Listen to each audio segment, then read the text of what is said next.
Olá, amigos do programa Magia Cigana. Hoje eu estou aqui para falar de um assunto importante. E hoje eu deixei o Pai Lucas descansando um pouquinho. Estou com um convidado especial aqui. Hoje conosco aqui no nosso programa Magia Cigana, eu estou recebendo o Baba Diba de Iemonjá. Ele é babalorixá de matriz africana, presidente do Conselho do Povo de Terreiro do Estado do Rio Grande do Sul, coordenador estadual da Renafro Saúde, formado em saúde coletiva pela URGS. E já vou conversar com ele sobre o movimento agora que tivemos aqui em Porto Alegre nessa semana, na segunda-feira, último dia 7, que foi o julgamento no Tribunal de Justiça da Lei, que instituiu o feriado municipal de 20 de novembro, né, da morte do Zumbi dos Palmares. Primeiramente, eu vou cumprimentar o Baba Diba. Muito obrigado pela sua presença aqui na Magia Cigana. Obrigado, é uma satisfação estar aqui. E Baba Diba, já vou de saída já, né? O nosso público aqui da Magia Cigana, a maioria são leigos, né? São pessoas que gostam da religião, mas que ficam mais como plateia, né? Pessoas que cultuam para si, ali tem seu carinho por as entidades. E eles vão me perguntar, então eu já quero que de antemão o senhor diga, né? Por que Iemonjá? Bom, Iemonjá é uma expressão iorubá. Na verdade, o nome da divindade Iemanjá no Brasil é um nome abrasileirado, porque Iemanjá, no iorubá, é uma construção, né? Na verdade é uma expressão que significa mãe cujos filhos são peixes, que é Iê Omó Ejá. Então, por isso, Iemonjá. E o Baba Diba, como presidente do Conselho do Povo de Terreiro, o senhor estava à frente aí, eu vi nas fotos, eu vi na mídia, eu vi no Facebook, à frente desse julgamento, né, que infelizmente não foi tão favorável assim para nós da religião. O senhor pode explicar, então, o que aconteceu nesse dia? Bom, na verdade, é a segunda vez que Porto Alegre tenta fazer uma lei considerando 20 de novembro um feriado municipal, que diversas capitais já é feriado. No Rio de Janeiro, por exemplo, na Bahia. Porque, bom, Zumbi dos Palmares foi um herói da comunidade negra. Foi um grande herói dos quilombos dos Palmares, enfim, que lutou pela dignificação do povo negro, que foi um símbolo de resistência. A partir de uma iniciativa aqui, uma demanda do movimento social negro, né, de Porto Alegre, o delegado Cleito assumiu, puxou para si a função de criar uma lei para instituir esse feriado. E bom, e aí como a outra vez que nós já tínhamos tentado feriado, também sofremos uma ação de inconstitucionalidade e perdemos o TJ, porque já tinham muitos feriados e a Constituição, tanto municipal como estadual, como federal, não permitia a criação de mais um feriado, a não ser que ele fosse religioso. Bom, dessa vez nós sugerimos que esse feriado também dialogasse com a religiosidade de matriz africana. Então, o dia 20 de novembro passaria a ser feriado municipal, fazendo alusão à morte de Zumbi dos Palmares, e um dia de reflexão da religiosidade afro-brasileira. Bom, o feriado foi aprovado na Câmara, passou uma votação muito boa, e o Sindilógio, o Sindicato dos Lojistas de Porto Alegre, alegando que seria um dia de perda financeira para eles, que prejudicaria o trabalhador. Como se o Estado já não tivesse quebrado, né? Exato. Entrou com a ação, com a argumentação ainda de que, bom, a Câmara Municipal, colocando o argumento, né, de reflexão sobre a religiosidade de matriz africana, estaria tentando burlar o próprio TJ, que já tinha tido uma decisão anterior negando o feriado, né? Bom, tivemos ali o Ministério Público, que se manifestou contrário também ao feriado, também entendendo que a Câmara estaria tentando ali burlar, né, as decisões do TJ, e também o relator foi na mesma linha, o relator que fez o relato ali da ADIM, promovida, ação direta de inconstitucionalidade, promovida pelo Cindy Lojas. E tivemos ali uma fala do desembargador Rui Portanova, que é um aliado histórico das questões raciais, e não só raciais, como afro-religiosas no Estado. Alguns anos atrás, em 2001, quando nós conseguimos aqui no Rio Grande do Sul, que foi a jurisprudência de aprovar o primeiro casamento realizado dentro de um terreiro e certificado por uma federação, que foi jurisprudência para o Brasil todo. Coincidentemente, era uma filha de santo lá do meu terreiro. O juiz Portanova foi o relator dessa ação. E que nós também, foi um tema de repercussão nacional, nós também ganhamos. E o doutor Rui, então, fez uma preleção maravilhosa, uma aula de direito constitucional, e também chamando a atenção ali dos desembargadores, dizendo que, bom, um tema com essa relevância não poderia ser julgado e nem analisado de uma forma tão rasa, tão simplista, mas que deveria ser, sim, consultado toda a legislação. Né, e que, bom, ao contrário do que todos os outros teriam dito, nós teríamos uma alteração no Código Civil que favorecia o feriado nesse dia. E que, inclusive, com decisões do Supremo já apontando nessa direção. E foi uma preleção de 1h e sei lá, 1h e 10 minutos. Foi tão bom, ele falou tantas coisas que a gente teria vontade de dizer, que mesmo sabendo que naquele espaço ali do TJ não é permitida a manifestação do plenário, mesmo assim nós aplaudimos. A fala dele, né? A fala dele. E aí, quando terminou o aplauso, o presidente disse, olha, não é permitida a manifestação desse tipo, né, da plenária nas sessões do TJ, e a próxima manifestação que tiver, nós vamos esvaziar o plenário. E um dos militantes ali desavisados gritou, racista, e a democracia? E aí ele falou, esvazia o plenário. Ah, que situação, né? Não teve empurrões, não teve violência, nada disso. Mas, bom, a gente levantou e eu ainda, no momento, eu disse, olha, eu vou sair desse plenário com a cabeça erguida, porque o doutor Rui Portanova mereceu os aplausos. Ele mereceu, foi uma defesa Tem coisas que às brilhante. vezes a gente perde para ganhar, né? Que ganha uma satisfação. E esse julgamento acabou sendo ali a portas fechadas e deu a oportunidade de cada desembargador, então, desfilar ali, né, todo o seu preconceito, todo o seu racismo, inclusive nos chamar de mal educados, né? E acabamos, então, perdendo a votação por 20 votos favoráveis à ação direta de inconstitucionalidade e 6 votos contrários, né, que os contrários nos favoreciam. Mas fica aí uma brecha para que a gente possa entrar com recurso no Supremo Tribunal Federal. Era isso que eu ia perguntar, eu acredito que não vamos deixar assim, né? Tem que ir à luta, tem que tentar reverter.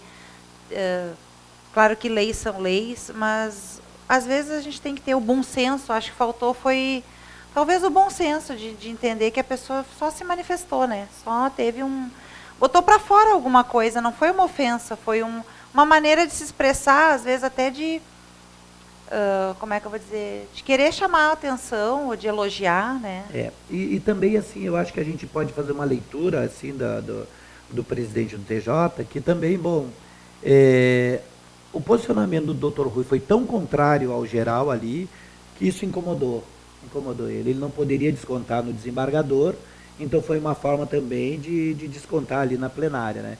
Porque, bom, nós estamos no estado do Rio Grande do Sul, é o berço do racismo brasileiro. Aqui é o segundo estado menor em população negra do Brasil. Primeiro é o Santa Catarina, segundo é o Rio Grande do Sul, terceiro lugar é Paraná. Né? Mas o Rio Grande do Sul também ele é o estado das contradições. Né? Ele é o estado que tem o maior número de terreiros do Brasil. Em Alvorada também tem bastante casas, né? Alvorada, antes do mapeamento feito pelo MDS, era a cidade que tinha o maior número de terreiros do Brasil. Depois do mapeamento do MDS, é Viamão. E a mão. Está em primeiro lugar. São lado a lado, No né? Brasil, só lado a lado. Mas eu acho, bom, como eu fui candidato a vereador esse ano, e eu fiz campanha aqui em Porto Alegre e fiz campanha na periferia. E eu me dediquei, eu direcionei a minha campanha para os terreiros de periferia, de invasões, por exemplo, da Restinga, da Lomba do Pinheiro, da Bom Jesus, enfim. E me baseei também para fazer essas visitas pelo mapeamento que o MDS fez, que é o Ministério de Desenvolvimento Social. Para cada endereço que o MDS indicou, eu encontrei mais 10 terreiros. Então, esse mapeamento está muito frágil. É muita gente. Ele apontou 1.300 terreiros em Porto Alegre e a gente estima que tenha mais de 10 mil terreiros. Agora, uma coisa que me chamou a atenção foi assim, ó, vou abordar uma outra questão aqui, que até não foi combinada, mas assim, ó, diante de tantas casas, de tantos religiosos, nós somos muitos. Poucas pessoas foram, né, ali no tribunal. Talvez se eles tivessem tido um impacto de fechar a Borda de Medeiros, de botar o povo na rua realmente, né? Claro que a gente entende que as pessoas trabalham, que, enfim, tem... Mas, em alguns casos, uma coisa que a gente precisa se conscientizar é que realmente, gente... Eu não posso falar porque eu não fui, né? Eu sou aquela... né? Tô tentando... Mas, assim, ó, falando de uma coisa que também não fiz, né? Mas, assim, a gente tem que, de agora em diante, eu acho que botar na cabeça que é importante, não é importante, às vezes, para as pessoas que estão levando à frente, né? Mas é importante de ir nos movimentos e de sair, de eles verem quanto povo nosso está guardado dentro de casa. Eu tenho uma visão sobre isso. Ó. Nós vivemos aí mais de 500 anos, né, de repressão e de racismo. Bom, o povo negro veio para cá escravizado, e foi o único povo que acreditou naquele engodo de que religião e política não se discutia. As outras religiões discutiram e estão mandando no Brasil hoje. Nós vamos demorar o mesmo tempo que demorou para se construir essa consciência política fragilizada para desconstruir, né? Então não vai ser da noite para o dia. O nosso povo é um povo que trabalha 24 horas por dia, mas tem também um embate aí, porque bom, a maioria dos terreiros, né, separam muito o que é questão, por exemplo, o movimento negro e o que é questão para o povo de terreiro, né? Tem muita gente que acha que, Zumbi de Palmares não tem nada a ver com terreiro. Poxa, mas tem tudo a ver, né? A nossa base, a nossa ancestralidade. Claro. E falando nisso, falando em Alvorada, dia 23 de novembro tem um movimento lá, né?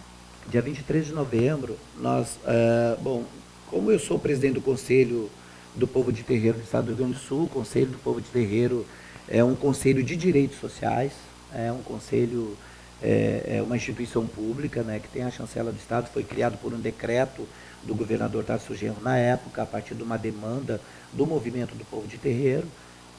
Para ser criado esse conselho, né, foi feita uma conferência estadual do povo de terreiro, que mobilizou mais de 5 mil terreiros em todo o estado. Teve uma conferência em março de 2013, que colocou 750 delegados, pais e mães de santo, no Hotel Embaixador em Porto Alegre, discutindo e apontando política pública para o povo de terreiro, que apontou a necessidade da criação de um conselho estadual que servisse ali de interlocução entre o poder público e esse setor da sociedade, que é as tradições de matriz africana, Umbanda, Quimbanda, enfim. E antes, se desse um problema, o Estado não saberia quem quer recorrer. A uma federação, mas quais das federações, né? Tem um monte, enfim. Então, o conselho foi instituído, como eu fui um dos iniciadores desse movimento, acabei sendo eleito presidente do conselho.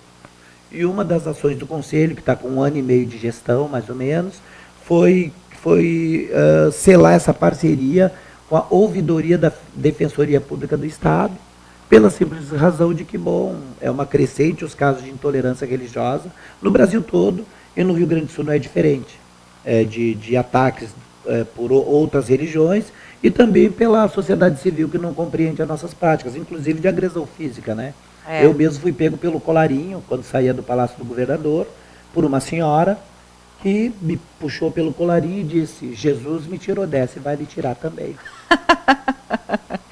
Olha... E eu, sendo militante do jeito que sou, eu me senti extremamente fragilizado. Você sabe por que eu ri agora?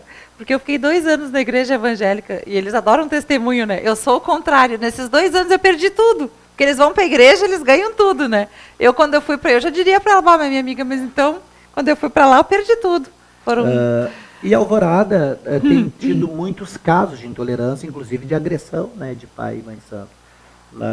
E lá nós tivemos agora 3 denúncias, né, de uma Yalorixá e 2 Babalorixás que tiveram no conselho pedindo socorro, porque, bom, a queixa vai à polícia, faz uma ocorrência e manda para o Ministério Público penaliza mesmo. Fora os casos que a gente não pode atuar de Alvorada, que, bom, lá teve o Babalorixá, o Pai João, né, o Pai João de Xangô, que acabou revertendo por conta própria mesmo. Ele foi para cima e, bom, o juiz, o procurador do Ministério Público, disse que ele era um baderneiro e que se ele queria fazer barulho, que fosse fazer barulho no mato, né, e ele acabou fazendo uma frente, nos chamou, mas mais no final ali do processo que a gente foi para lá, para conversar com o Ministério Público, enfim. Então, nós criamos essa parceria com a Defensoria, com a Ouvidoria da Defensoria Pública, e no que consiste essa parceria? Nós vamos lá... No dia 23. Com a ouvidora, isso. Tá. Com a ouvidora, a gente chega lá às 14 horas, marca uma agenda com a ouvidora, né, da Defensoria Pública do Estado, o Conselho do Povo de Terreiro, o Ministério Público Local, a Defensoria Local, para justamente falar sobre os casos, dizer para ela o que é o espaço de terreiro, né? Por que, por exemplo, um terreiro não pode ser considerado um templo, porque normalmente é o espaço que a gente mora. Como é que o Ministério Público vai chegar ali, vai lacrar e vai dizer não é proibido? Não pode, é a morada da gente, é o espaço que a gente mora, né? E também dizer que, bom, se você for medir realmente os decibéis, você vai ver que o decibelímetro não vai alcançar o limite que a lei fixa como perturbação ambiental. Então, essa perseguição é pura expressão do racismo. E falando em racismo, dia 20 de janeiro, que é uma sexta-feira, tem a marcha, né? Eu gostaria que o senhor usasse o nosso espaço também para convidar as pessoas para saírem às ruas nesse dia. Onde vai ser essa marcha? A 9ª Marcha pela Vida e Liberdade Religiosa do Estado do Rio Grande do Sul. Ela acontece desde 2009, quando o Brasil todo começou esse movimento. Por que dia 21 de janeiro? Dia 21 de janeiro morreu a mãe Gildásia, de Oxalá, na Bahia, que teve a sua imagem exposta no jornal da Folha Universal, com uma tarja no olho dizendo: charlatões lesam o bolso do povo brasileiro. E ela se deparou com a sua foto e passou muito mal e foi para cima. E a partir do momento que ela foi para cima para fazer denúncia, ela teve o terreiro dela invadido pelos evangélicos, que depredaram o terreiro, ela acabou infartando e morrendo. Credo. No dia 21 de janeiro. E esse dia, a partir da mobilização nacional, o presidente Lula, na época, então, decretou o Dia Nacional de Combate à Intolerância Religiosa, dia 21 de janeiro. E o Rio Grande do Sul não podia ficar para trás, né, porque aqui nós temos muito caso de intolerância. Nós iniciamos em 2009 a primeira Marcha pela Vida e Liberdade Religiosa, que tem colocado em torno de 10 mil pais e mães de santo nas ruas, para denunciar os casos de intolerância religiosa e para pautar o poder público sobre políticas públicas para povo de terreiro e uma estratégia de defesa mesmo contra esse processo de intolerância religiosa.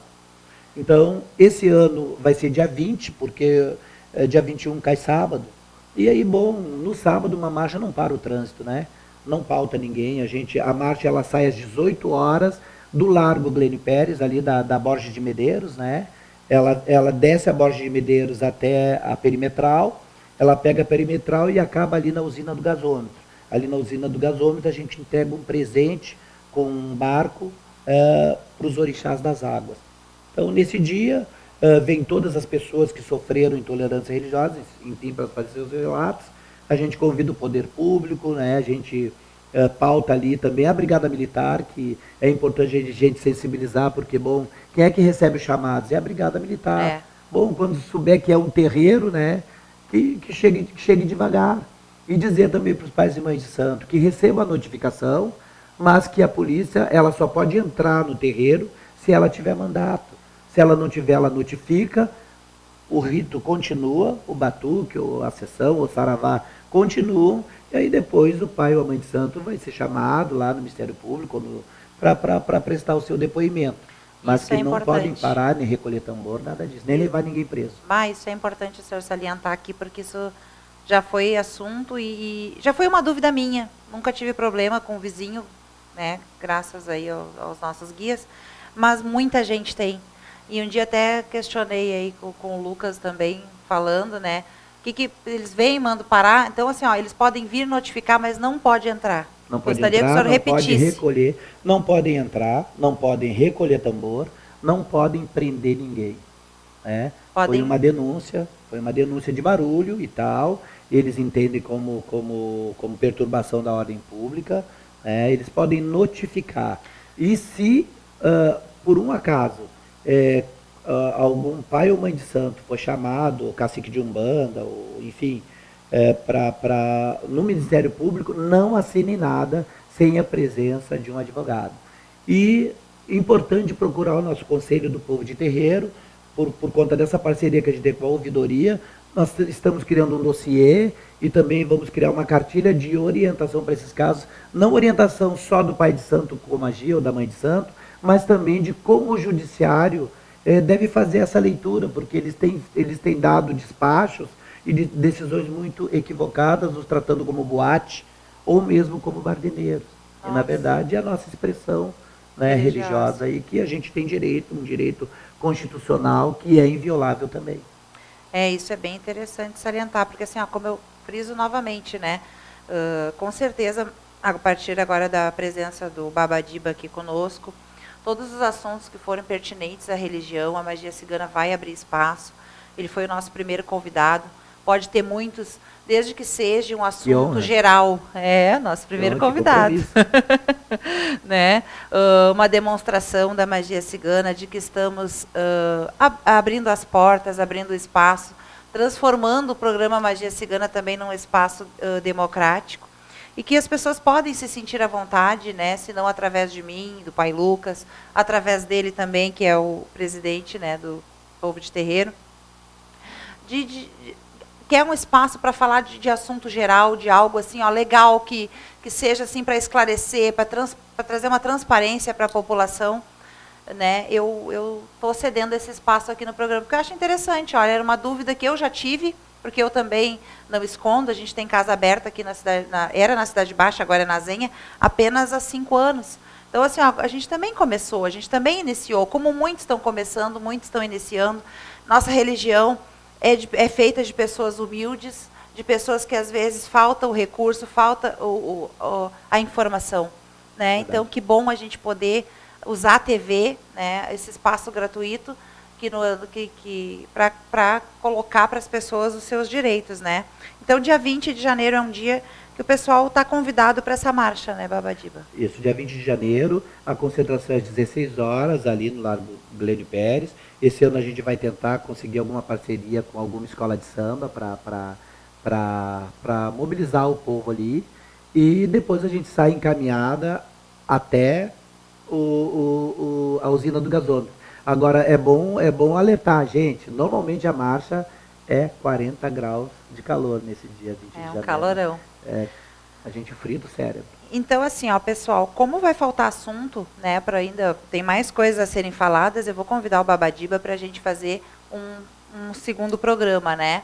Aí, então, nós vamos encerrando aqui, já que estamos nos últimos minutos, e eu vou convidá-lo para a gente continuar o assunto agora no próximo programa. Queria lembrar o nosso público, antes de eu me despedir dele, que estaremos atendendo agora do dia 12 ao dia 16 de dezembro em São Paulo, tá, pessoal? Consultas presenciais devem ser agendadas através do nosso WhatsApp, 5197280478. Lembrando que em Porto Alegre agora tem que acrescentar o 9 na frente, tá? Mas eu vou convidar, o papo tá legal, muito interessante. Eu vou convidar ele para ficar aqui conosco, a gente vai fazer um segundo programa, que estará, o nosso programa ele vai na TV Urbana, na Poa TV, no canal 20 de Santa Cruz. São 3 emissoras diferentes aqui em Porto Alegre. Mas ele também é postado no YouTube todos os domingos, nosso canal do YouTube Magia Cigana. Tá? Então, assim, ó, nesse programa que vocês estão acompanhando, e esse assunto vai seguir no YouTube domingo que vem também, no nosso segundo programa, porque tem mais assunto aí a ser falado, que é muito importante para o pessoal aí da religião e para o pessoal que gosta aí de saber, de estar por dentro, né?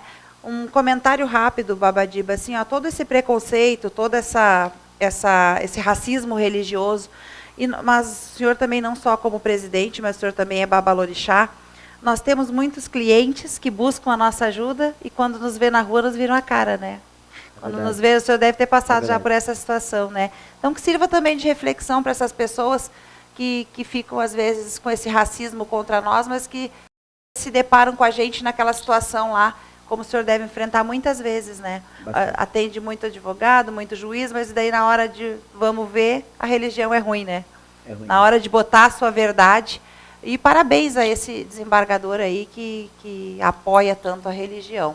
Eu agradeço hoje a sua presença aqui e o senhor aceita o convite para a gente continuar o assunto, né? Aceito sim, eu que agradeço e quero parabenizar pela iniciativa. É coragem, é muita coragem poder abordar esses temas, que são temas polêmicos e tão caros para o nosso povo, né? Agradecemos pela sua aí. Eu que agradeço. Então, pessoal, ficamos por aqui, tá? Até o nosso próximo encontro. Os telefones da casa, 3023-7268, 3228-6527 e o nosso WhatsApp, 51-9728-0478. Um beijo.